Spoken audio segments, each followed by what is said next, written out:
We got a trickster in the house. Someone read the sermon title and was like, I know what I'm doing. Welcome to Mount Vernon Unitarian Universalist Church. Well, actually, we just say Unitarian, but the Universalist in me says Unitarian Universalist. We're a welcoming community of seekers of all types. My name is Reverend Ian White-Marr, and I'd like to extend a special welcome to everyone joining us for the first time, or maybe this is the first couple of times you've been here. I'll be circulating, how's it going to work? We're going to have an event. It's coming up. You'll find out more on that in a second. After that event, you'll see me circulating.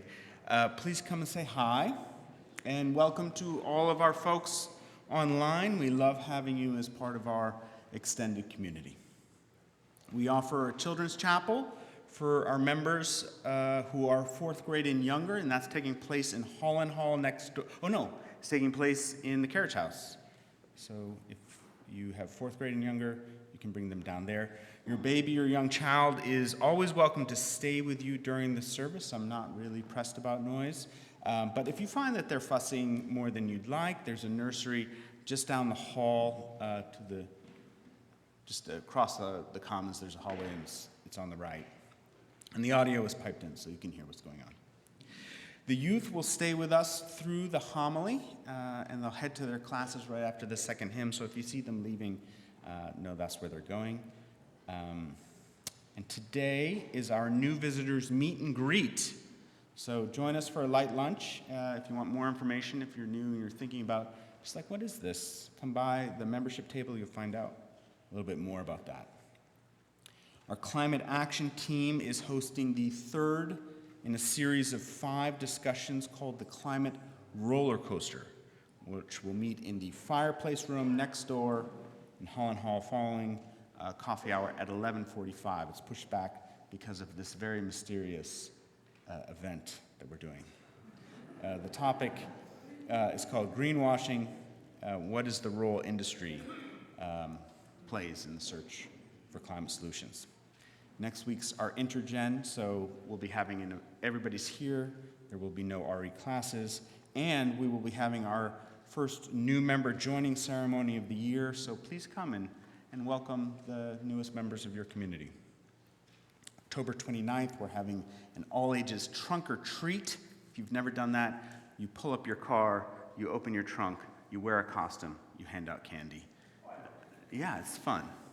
Evan, you can also pick up candy if you like. And there'll be a haunted house on the second floor of Holland Hall that's sponsored by our middle grades. You are encouraged to wear costumes. There'll be a donation for UNICEF.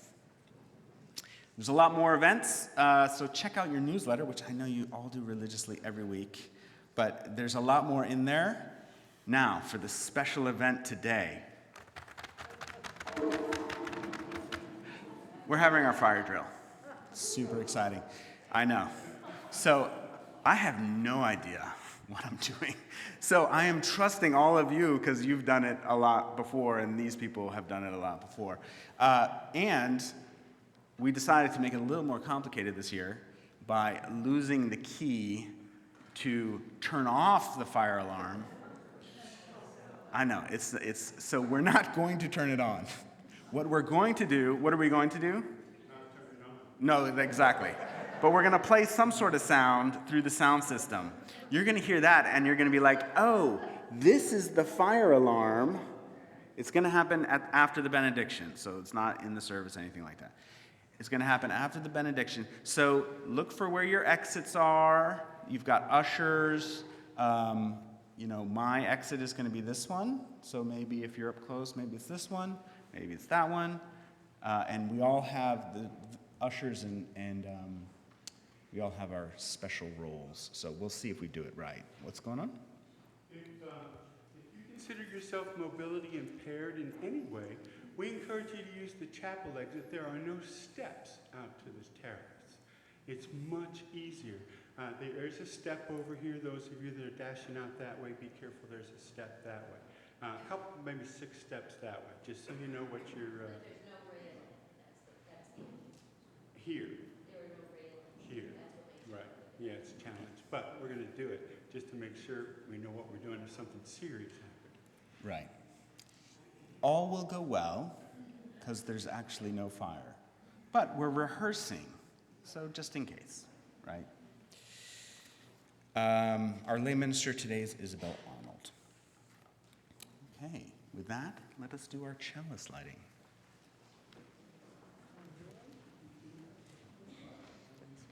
Oh, nope, that's not it. We'll do our music first.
those who wander in the streets, who shiver in the rain, for all who live in loneliness, for every soul in pain, for every child who's lost the way from every friend they knew. We pray that we may find the strength to make this promise true.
Chalice Lighting is a prayer for peace that brings together words by Douglas Taylor and Ben Soul.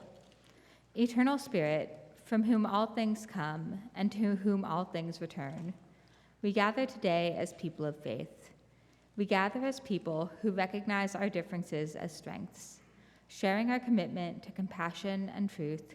Together, despite the record of violence and distrust in society around us, we pause and give thanks for the blessings of our lives. For home and family, for faith and meaningful work, we give thanks. For our ability to gather in this way as people of peace, we give thanks. In this silent moment, we lift up those places in our own lives and in our own hearts where burdens reside. May there be peace, may there be grace, may there be support. In this silent moment, let us cry out for the suffering of our world, for refugees fleeing oppression and children haunted by cruelty, for the wars across the waters far away from us, and for battlegrounds created in nearby cities, for brutality and corruption, violence and distrust. O Spirit of life and love, receive our cry. Hear our cry, O Spirit, and help us become instruments of love. Let us speak in solidarity with the disempowered and join the voices of compassion and reason in a world filled with cruelty and greed. Let us set aside hate and devote our lives to the ways of peace and justice. Let us, O Spirit, encourage peace to grow in any garden it can find. Let us remember the tragedies of our days and commit to building a better world. Let us be emissaries of justice, ambassadors of compassion, agents for all that is holy. We light our chalice, the symbol of our faith, and join together in this moment of silence to accept the challenge of doing the hard work that makes these aspirations real.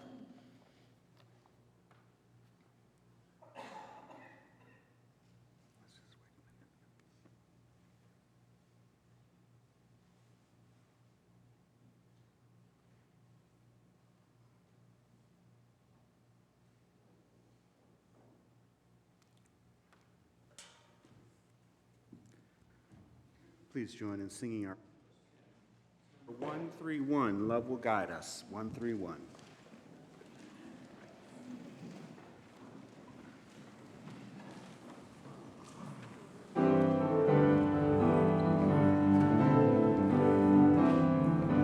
Love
Please join us in the words of our covenant, which are inside your hymnal on the back cover.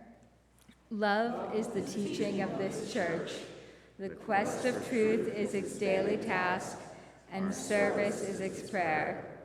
To dwell together in peace, to seek knowledge and freedom, to serve life in community, to the end that all souls shall grow in harmony. This is our covenant with each and with all.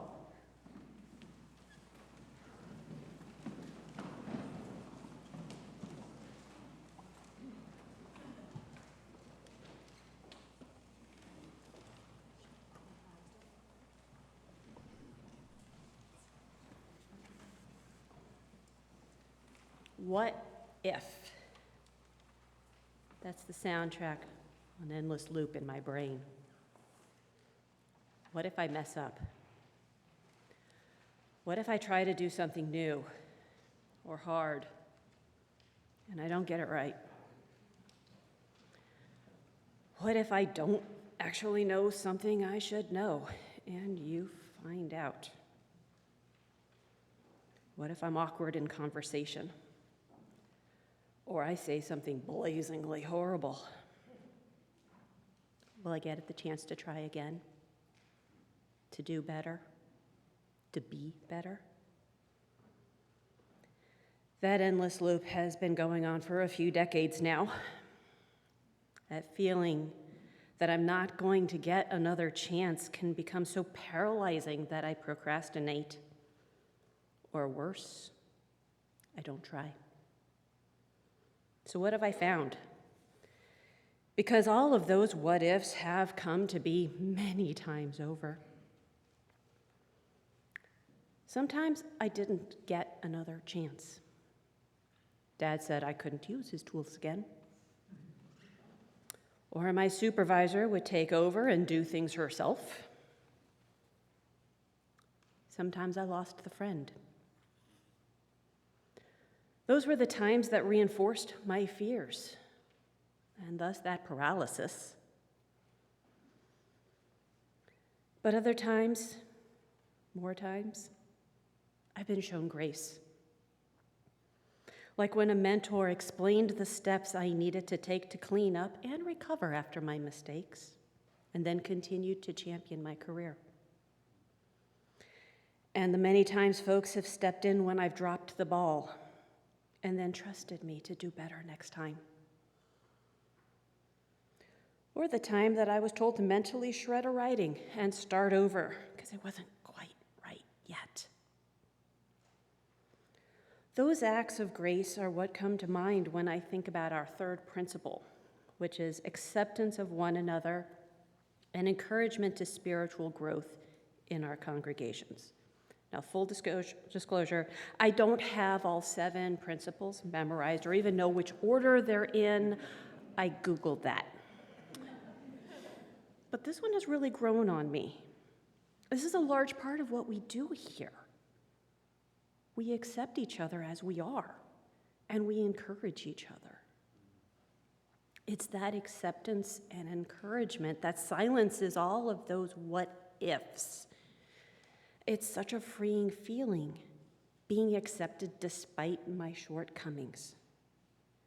I know that when I mess up with you, and I do, and I will,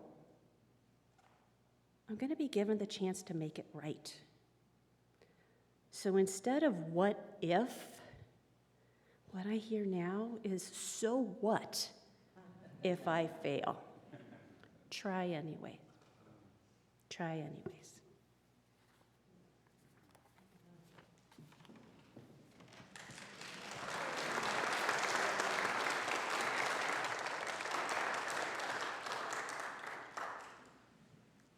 You can remain seated for our meditation hymn. It is number 1009 in the teal hymnal, 1009, Meditation on Breathing. And we're going to do this a few times.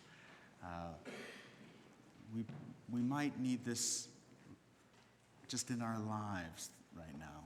So, meditation on breathing.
We come now to the morning offering.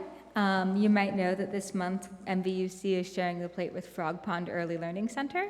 So this morning I'd like to introduce Evelyn Evans. She's the director of Frog Pond, and she's come to tell us a little bit more about it. So welcome, Evelyn.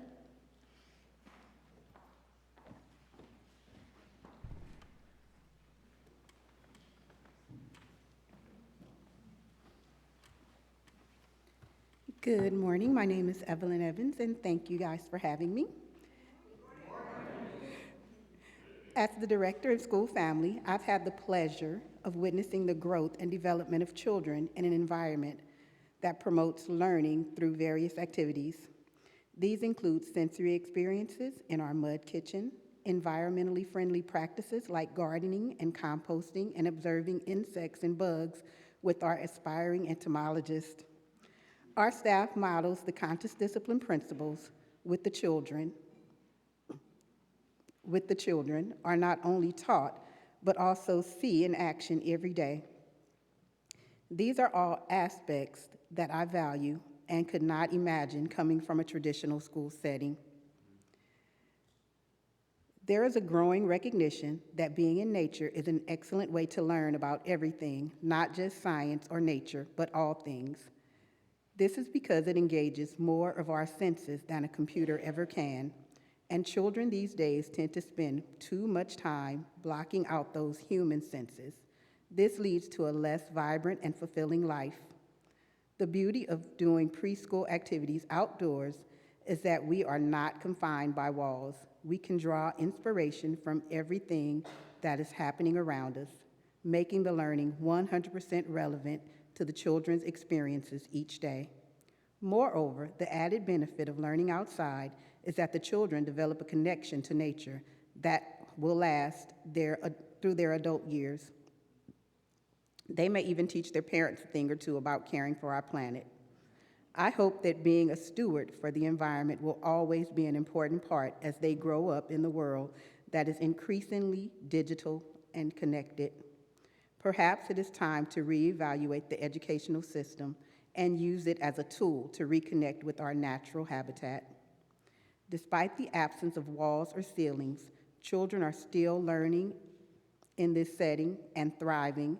After spending my days in a similar environment growing up on a farm, I believe that this type of education is crucial and should be available to more people. Staff members are multicultural and supportive of outdoor learning on our 2 acres, which include a mini farm with chicken and goats, organic gardens, pollinator gardens, and lots of room to roam and explore.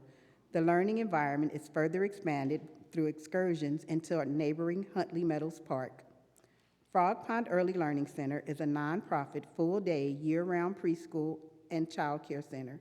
It was founded by church member Pam Tinker in 1988 with the mission of supporting working families by providing nurturing and natural learning while including children who have differing abilities and those with financial challenges.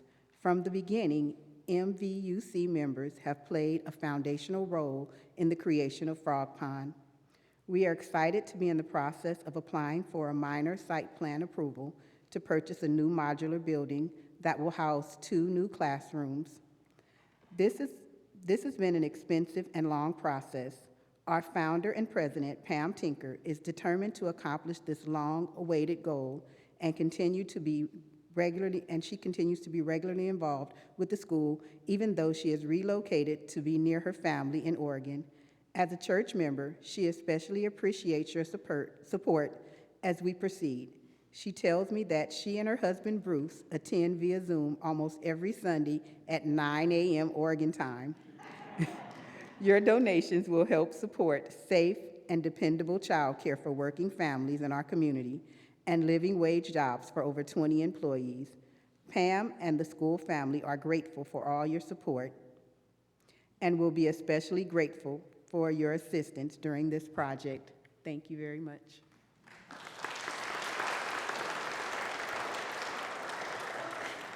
I invite you to contribute whatever you are most comfortable with to Frog Pond Early Learning Center and this church. We're grateful for your donation.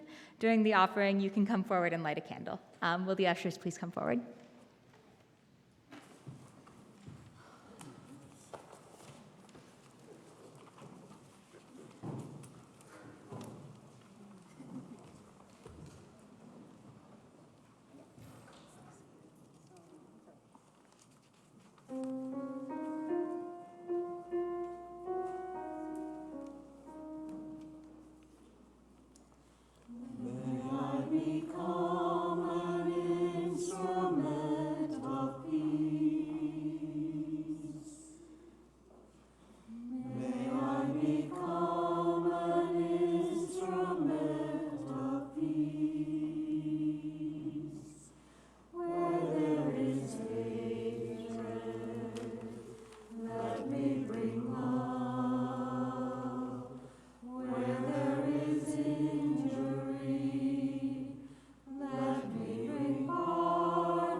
I invite you to enter into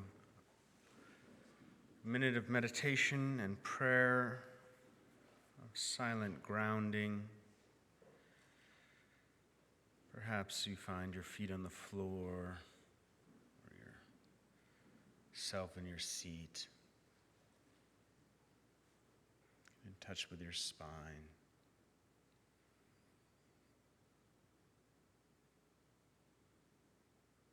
Connect with your breath. As you breathe in, maybe breathing for peace.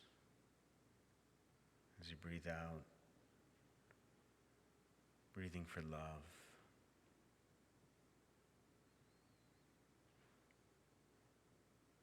Anxiety of our world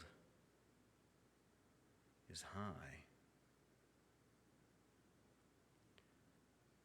This feels like a very dangerous moment as the conflict in the Middle East continues to spiral.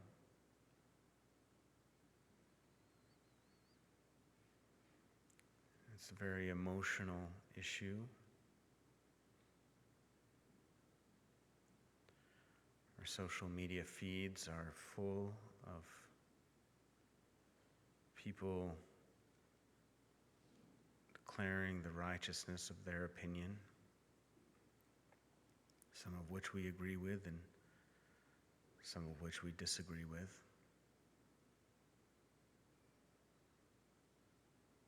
We can feel it in ourselves,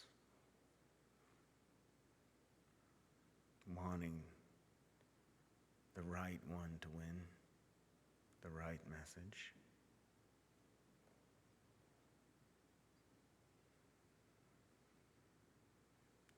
But somewhere beyond right and wrong, perhaps this morning we just try to breathe into our grief and our concern, our worry,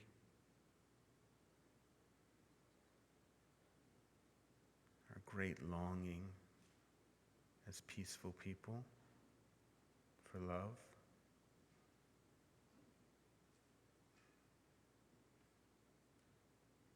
Sitting here as religious people, sitting in a church, a house of worship, sighing deeply about all of the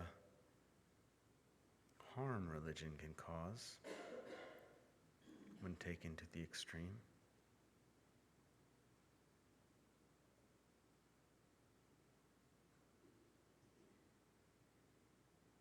Just breathing in peace and breathing out love.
A few years ago, Mark was rehearsing on the organ, and a member of this congregation, who has since moved away, walked in and said, "I hate the organ," which is quite a dramatic thing to say. I mean, we, Unitarian Universalists, are a direct people. We're direct, particularly here in the East. But to walk up to a musician and tell them that you hate the instrument that they're playing is direct even for us, I think. But as Mark and I unpacked the comment, he told me that the woman shared with him that she'd grown up Catholic and that the organ reminded her of what it was like to be in church when she was younger. And here's where I allow myself a little liberty of projection, because I don't know this person at all, but I've served Unitarian Universalist churches for 17 years now, and I've seen this dynamic many, many times. Did she really hate the organ, or did she hate the feelings the organ dredged up in her? Feelings of shame, of not being worthy, of being a sinner. And when you're a child and you are being flooded with emotions of self-loathing in a place that is defined by a very particular instrument, then it's no wonder that you hate the sound of that instrument. And the organ can give off some pretty ominous vibes, which maybe, I don't know, maybe that's its intent. I don't know. If the organ's big enough, it just flows right through your whole body like a wave. So did she hate the organ, or did she hate being taught to hate herself, an experience that she associated with the organ? And I'm not here to drag Catholicism. I believe some Catholic communities are very liberative and supportive, but we all know that some have also caused tremendous damage. And this is something that as UU ministers and music directors, we're constantly sort of dancing with, because 90% of you have converted from some other religion, and you converted for a reason. And for some of you, it's not much of a reason at all. You just stopped believing the story that you were raised with. You went search for another community. For others of you, you're still living with some of the stories that became a burden to you when you were just a child, a burden that you've carried for decades now, maybe. And as UU ministers and music directors, we never know when we're going to step on that landmine, right? Because the range of religious backgrounds is quite varied and unique, and we can't possibly know all of the cultures that you grew up in. So I'll give an example. As you know, I just came here from Salt Lake. And the word covenant, which has it's seen this real resurgence within UU communities because we are a covenantal faith, right? We don't have a creed. We make promises to one another. And we're really starting to take this more seriously on a national level. But in Utah, Wyoming, Idaho, Arizona, Nevada, where Mormonism defines the religious landscape, the word covenant can feel like a cudgel to them, because it was the covenants that people were forced to agree to that manipulated them and exploited them. So hearing the word covenant in a UU church in that part of the country is really difficult. It's like hearing the organ for this woman, right? Which put the ministers in a bit of a bind, because we were trying to teach about, we were super excited. We were like, hey, let's explore what it means to be a covenantal faith. And everybody's like, no way, get that away from me, And it's hard. So how do you talk about the covenants that ground Unitarian Universalism when that word sounds like a hammer to people?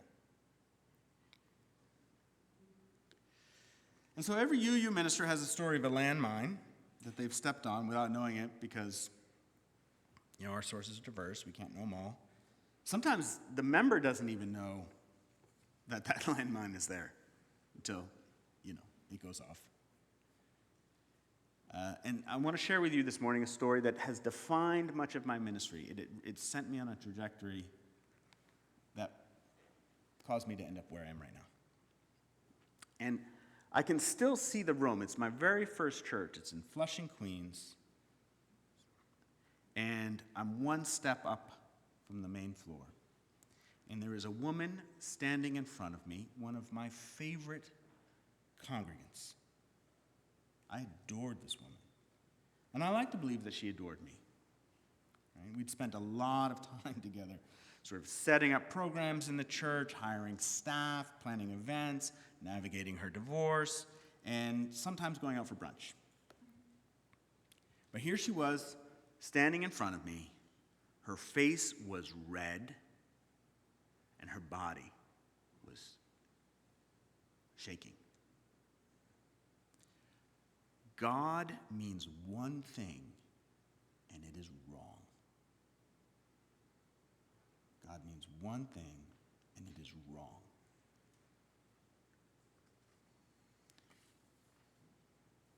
Now, before we unpack that statement, understand that this woman was the chair of the religious education team. She was a chaperone for our neighboring faiths. We lived in Queens, New York, which may be the most diverse place on the planet. There were 170 languages spoken in the public schools. It was, talk about, pray for those teachers. But her ex-husband was a public school principal, and so she knew, just from the context of her community and what she'd done at the church, right, that God meant more than one thing. Intellectually, she knew that. In her heart, she knew that. Well, actually, in her heart, God meant one thing, right? And it was wrong. It was wrong. Let's call this woman Lisa. She'd been raised Catholic in an Italian-American congregation, neighborhood in Queens, and she had a litany of stories highlighting the injustices that she experienced as a child, as a teenager, and as a young woman before she left the church. She called herself a recovering Catholic,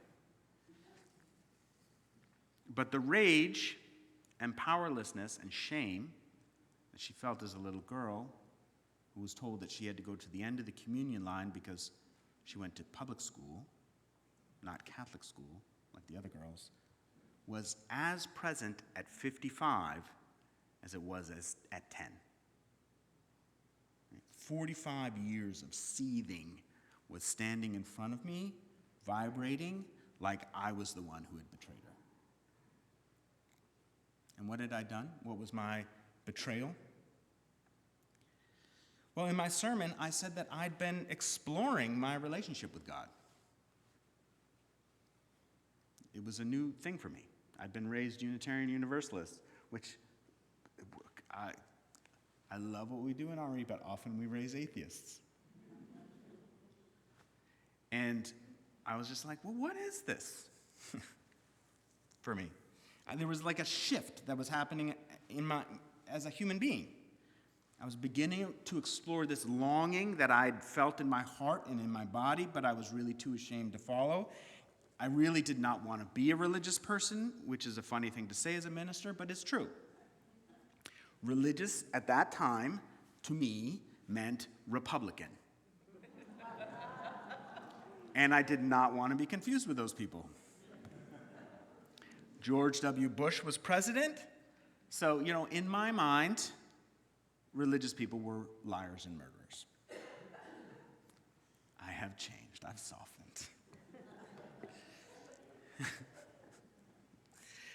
Also, the clergy sex abuse scandal was heavy in the air. This is, 2008, right? I had been in seminary in Massachusetts in the early 2000s when the Boston Globe had started writing about the widespread abuse and cover-up that had taken place under cardinal law and worldwide under Pope John Paul II. And we watched the horror unravel in front of our eyes. And as seminarians, we had so many discussions about the unassailable authority of the clergy and how this allowed for the level of abuse to go on for so long. And in our many discussions about spiritual abuse, it was really still connected to sexual exploitation. So even 8 years later, as I listened to Lisa tell me about how she was raised, I honestly never connected it to abuse because it wasn't sexual. But it was abuse.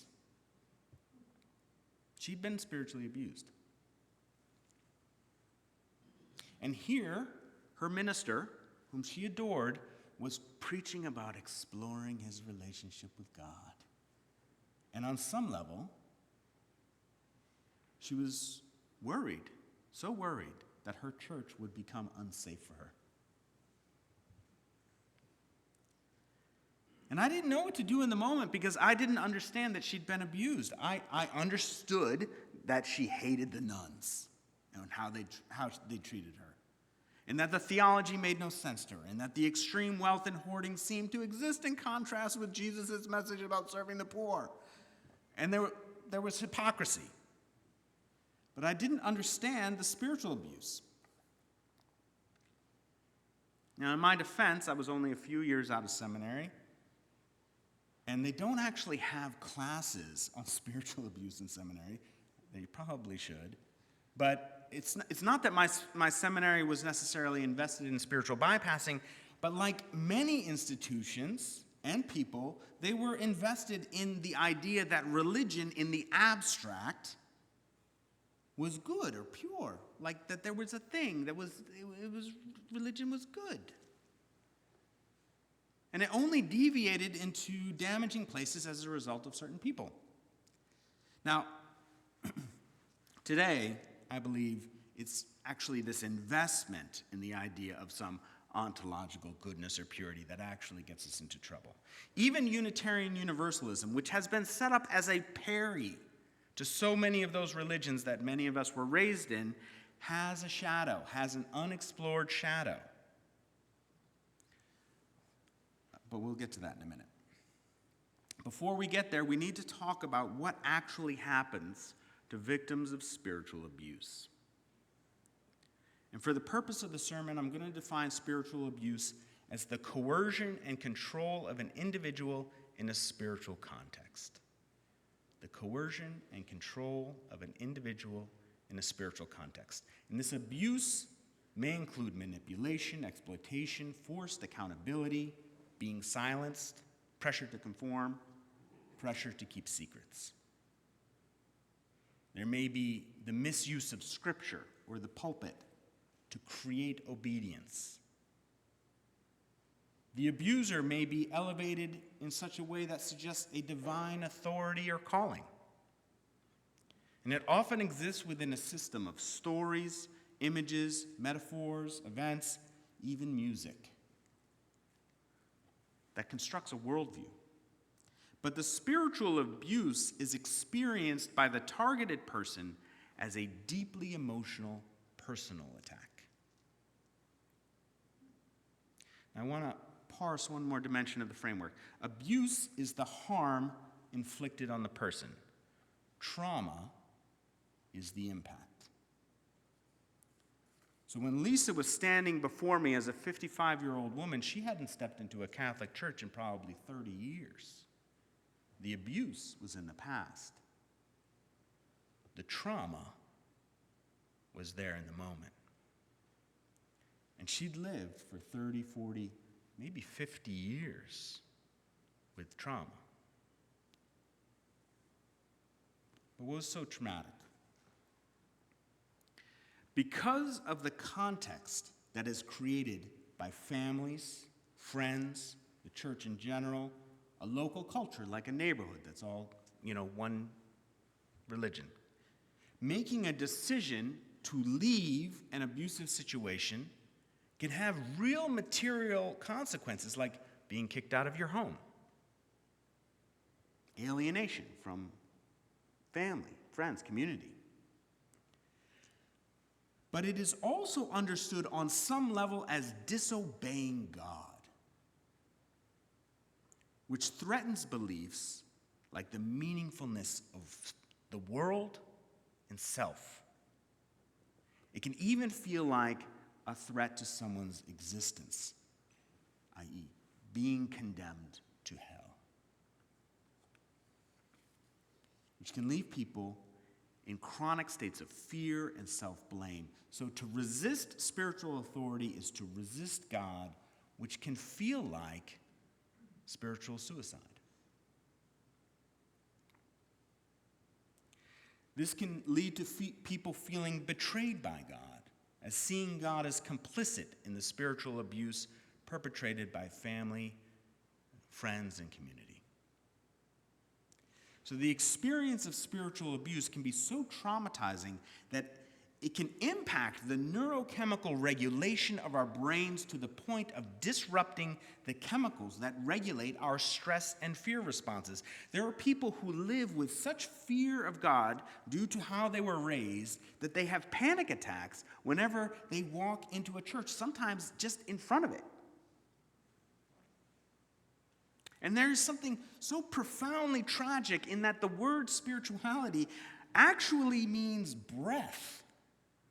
And the spiritual abuse has literally taken the breath from these people.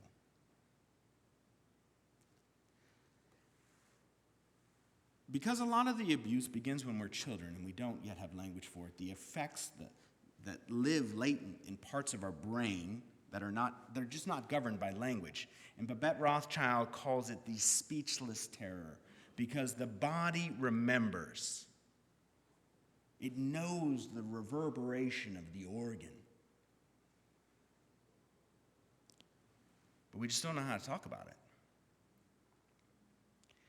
And people who at one point may have expected God to be a savior or at least a protector may now begin to understand that God is cruel or guilty, or in the case of my congregant Lisa, wrong, just wrong. And of the people who do find their way out of spiritually abusive situations, some people just reject God entirely and assume a militant atheism. Others attempt to find another community, but wrestle with a range of emotions: fear, suspicion, anger. And when Lisa was standing before me, red and shaking, I was confused. I thought that invoking my own spiritual journey was relatively innocuous. It was not the main part of the sermon at all. It was kind of like a side show. In fact, in those days, I was really quite an Orthodox Unitarian Universalist. But it wasn't the words I said, but what Lisa heard that made her afraid, which came out as anger. And the next line is not for everyone. And I hope that those who don't need it can just let it come for those who do. And it's simply this: no one should be abused. You did not deserve to be abused, and I am available for anyone who wants to talk. If you feel angry, please know that anger can be liberating and spiritual. There's all sorts of spiritual guidance out in the world that says we should transform our anger into something sweet, like compassion. That is weak theology that conflates anger with aggression. But anger and compassion coexist on the spiritual path. To care deeply is to be angry about oppression and abuse. You know that bumper sticker. If you're not angry, you're not paying attention, right? To care deeply is to be angry about oppression and abuse. Anger can help us overcome fear and take action. Anger is a spiritual emotion. You do not have to feel bad about feeling angry. Now, there is righteous anger that is grounded and understands how to help. Right? There is anxious anger that is reactive and confused. And there is manipulative anger that is used to manage people for our own selfish purposes. We've all encountered people using each of those. For us, we must be able to listen to our bodies to know which of the angers we're dealing with. But rejecting emotions is not the path. When we decide we really want to walk the spiritual journey, we may be surprised by how much anger we encounter because we've found so many ways to minimize and avoid emotions that exist just below our well-crafted personas. I'm not saying you have well-crafted personas. Okay, maybe I am saying that, just like a little bit.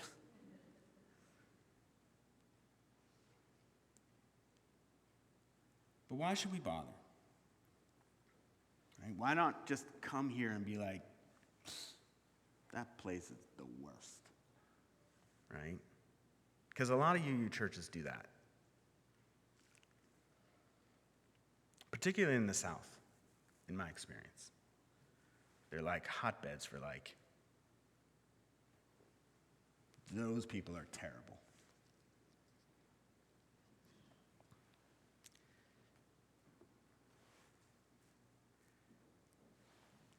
And the place sort of exists as like a sanctuary from the theocracy that's just outside the property. And I'm not saying that's not real. Like, the theocracy exists in a lot of parts of our nation. It is quite scary, actually.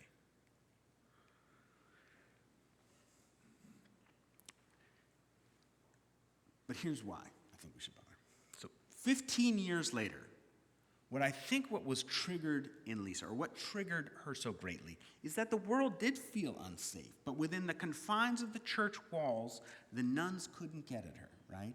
She gave so much time and energy to her new church, but she still lived like to quote Baldwin, she lived like a butterfly that had been pinned in a display, unable to really express her own sense of meaning because of this childhood trauma that kept her stuck, right? And this is where the shadow controls a lot of contemporary Unitarian Universalism. We have become a refuge for people who were spiritually abused and who live with trauma. And I am so grateful that our doors are open to people like that, right? Who are going through that, who are looking for a safe place. I am so grateful that we are that home.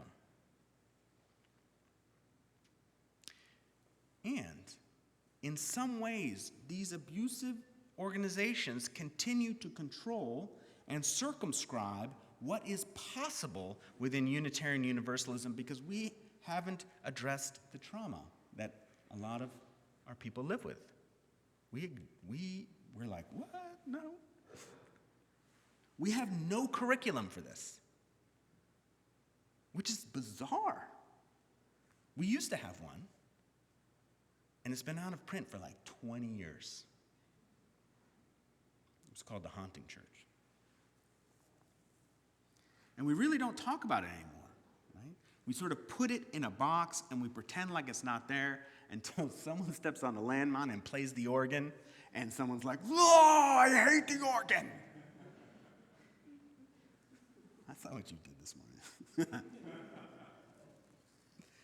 Now, don't hear me saying any of this glibly, right? I don't live with spiritual trauma personally, but I do live with trauma that comes from abuse. I have not spoken to my abuser in years. Most days, though, I don't think about it, but some days I do. Some days I do.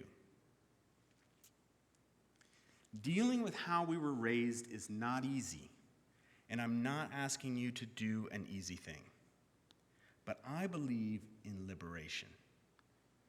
I believe it is crucial for us to explore how we can use our experiences to heal a society dehumanized by injustice.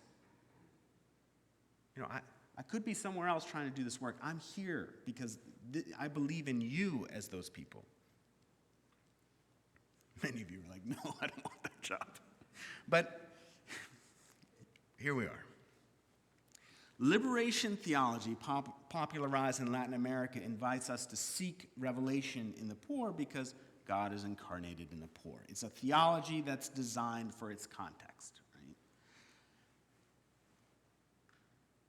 You situation, you context. Maybe we need to search for our liberation theology in a way that invites us to seek revelation in what got us into this room.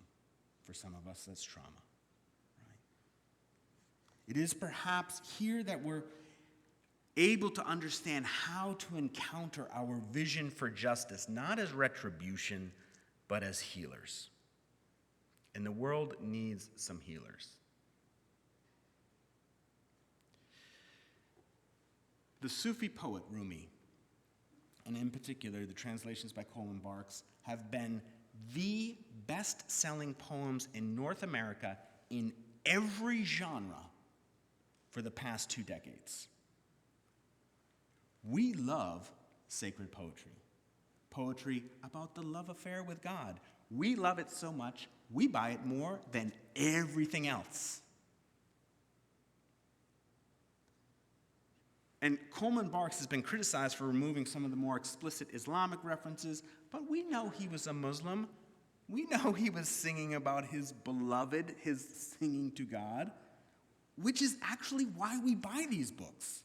One of the main attractions to his poetry seems to be this direct spiritual connection and insistence that revelation hasn't ended, that it exists in the moment, and as a culture, we love it. We buy a ton of this poetry every year, over and over and over again. We give it as gifts because we're like, you should read this. It'll transform your life. We're giving poems about God, loving God to other people. And a lot of these people are not Muslim. They're not really religious. They're just like, it's great.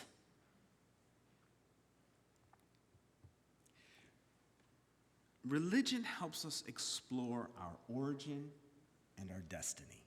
And it shapes the meaning of our experiences, and it gives us access to the incomprehensible mystery.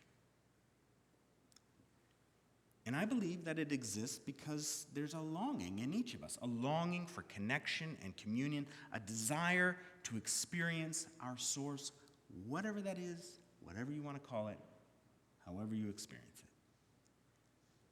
This is why we read so much Rumi. Even as membership in churches is collapsing, we are out there seeking for spiritual connection. So I'm not saying that you have to find God or anything like that. Please don't hear me say that. And if you do, it does not have to be like a loving, compassionate golden beam of light.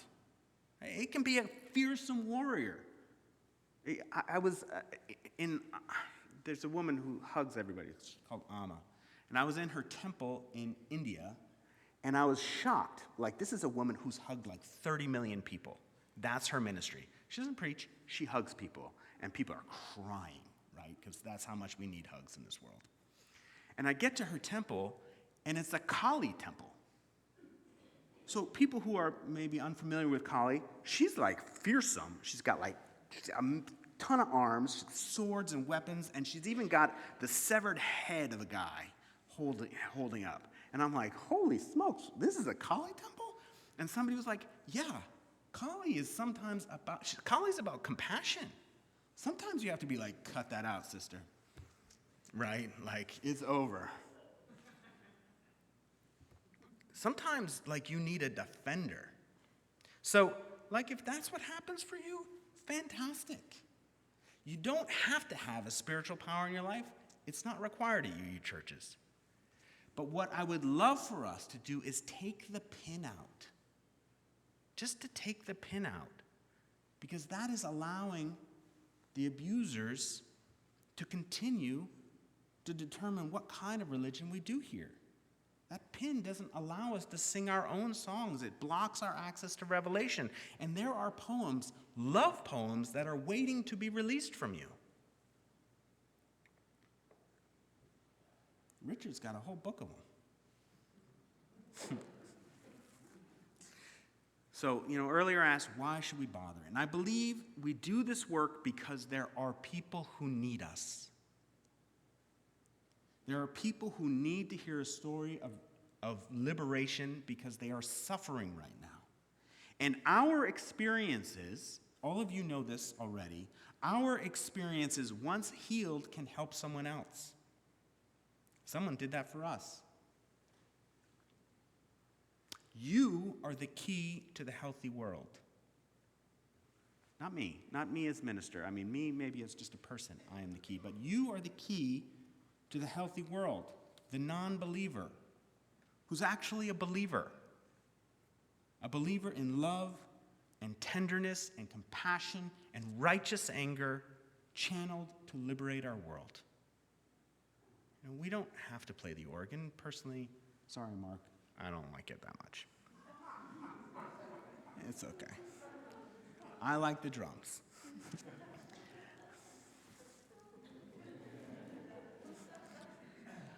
But we shouldn't reject the organ because some other religion is still controlling us. Right? We are controlled by what we do not confront. Let us work to heal ourselves so we can participate in healing the world. Amen.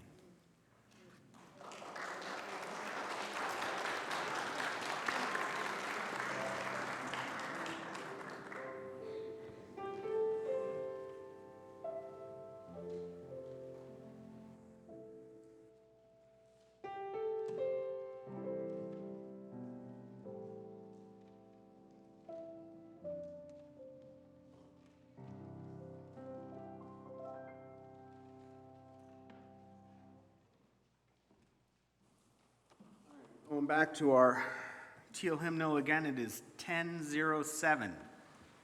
There's a river flowing in my soul. Please stand as you're willing and able. 10:07, 1007.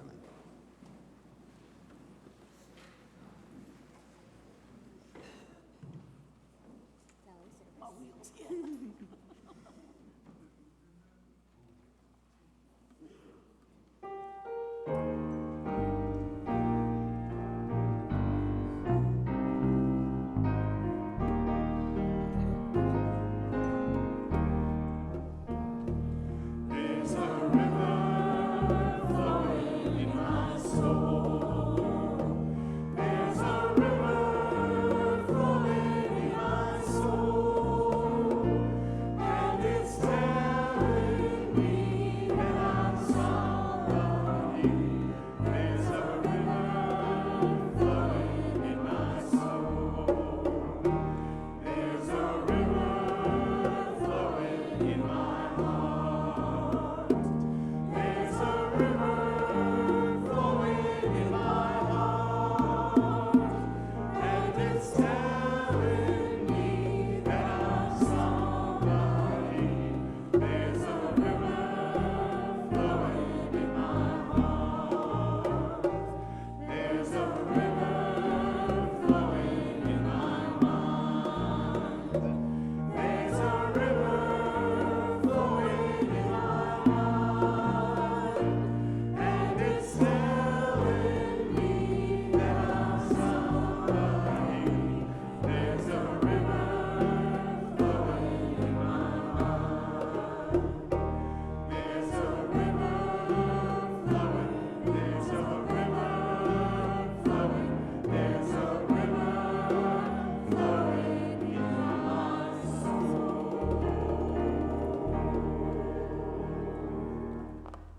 Please join me in extinguishing the chalice. It's printed in the order of service if you're new. We extinguish this flame, but not the light of truth, the warmth of community, or the fire of commitment.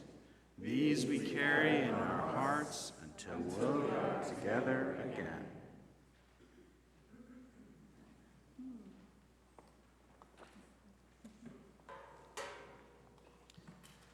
Source of life, God, my darling, inspire us to love,